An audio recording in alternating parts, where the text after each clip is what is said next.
काली अंधेरी रात में रामनगर इलाके में एक मंदिर की सीढ़ी पर मंदिर में लगे लाइट की रोशनी में एक साधारण 11 साल का लड़का पढ़ाई कर रहा था। नवंबर की ठंड थी। वो ठंड से कांप रहा था, लेकिन पढ़ाई में खोया हुआ था। हफ्ते में 3 दिन मैं उसी रास्ते से होकर गुजरता था। दिन में कभी वो लड़का नजर नहीं आता। मुझे काफ़ी जिज्ञासा होती थी उसके बारे में जानने की।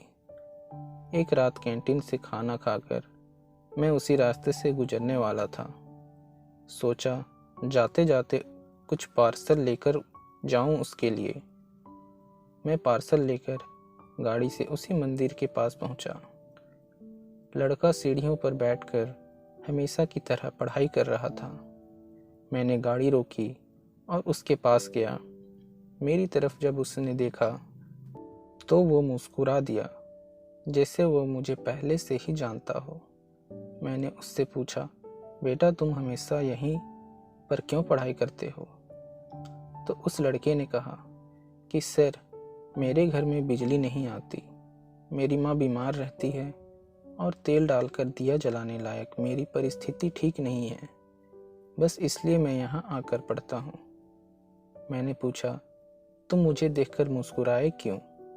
तो लड़का बोला, क्योंकि आप भगवान हैं। मैंने कहा, ऐसा नहीं है। नहीं, आप भगवान ही हैं, वो बोला। चलो वो सब जाने दो, मुझे बताओ क्या तुमने खाना खा लिया?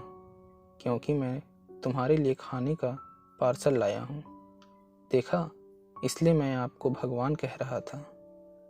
आज मुझे बहुत भूख लगी है। सुबह से मैंने कुछ भी नहीं खाया, लेकिन मुझे इस बात की जरा भी चिंता नहीं थी।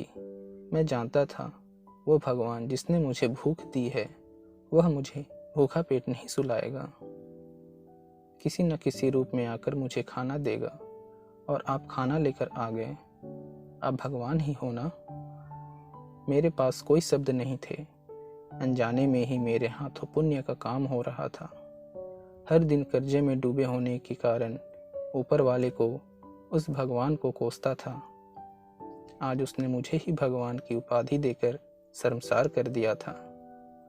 आधा खाना खाकर उसने आधा बचा लिया और मुझसे बोला कि सर आप 5 मिनट यहीं ठहरिए, मैं यह खाना मेरी माँ को देकर आता हूँ। मंदिर से कुछ दूर एक पुराने घर की तरफ जाते हुए मैं उसे देखता रहा। कुछ मिनटों बाद वह वापस लौटा। उसके हाथों में मुट्ठी भर फूल थे। उसने वो मेरे पैरों में रख दिए और बोला, माँ ने कहा है जिस भगवान ने हमारा पेट भरा है उसके चरणों में थोड़े फूल तो चढ़ाने ही चाहिए। मेरी आंखें बंद हो गई और उसमें अपने आप आंसू निकल आए। आंखें खोल के मैंने उसके पुराने घर की तरफ देखा। उस घर के सामने पड़े पत्थर में भी मुझे प्यारी सी मुस्कान दिखाई दे रही थी। उस लड़के की आंखों में मुझे साक्षात भगवान दिखाई दे रहा था। दोस्तों, कहते हैं कि भगवान सबकी मदद करते हैं, बस वह खुद सामने नहीं आते। किसी न किसी के जरिए हम तक वह मदद पहुंचा देते हैं। बस ज़रूरत है तो उन पर विश्वास करने की।